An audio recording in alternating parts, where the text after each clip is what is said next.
Juge la démarche violente, stupide et incohérente.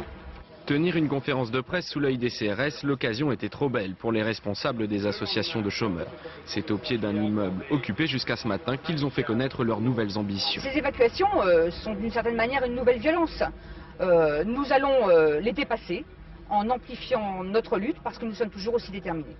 Appel à la grève des salariés, demande de soutien auprès des autres syndicats. Le but est aussi de profiter d'un début de polémique à gauche, notamment chez les alliés du PS. Dans la gauche plurielle, selon qu'on est ministre ou député, l'avis est parfois très différent sur la décision de faire évacuer les assédiques. Ce que je peux dire, c'est qu'aujourd'hui, disons, il faut à la fois que les assédiques retrouvent toutes leurs possibilités de remplir leur rôle, auprès y compris de ceux qui veulent se faire inscrire, qui attendent. Je crois que tout cela est tout à fait normal.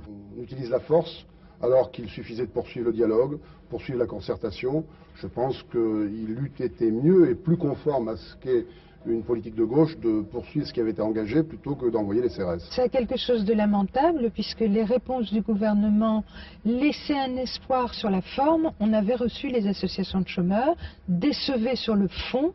Visiblement, la concertation devait se poursuivre. Envoyer les forces de l'ordre pour évacuer les assédiques n'est en aucun cas une réponse. Aucun commentaire à Matignon, où Lionel Jospin recevait aujourd'hui Laurent Fabius, le président de l'Assemblée nationale.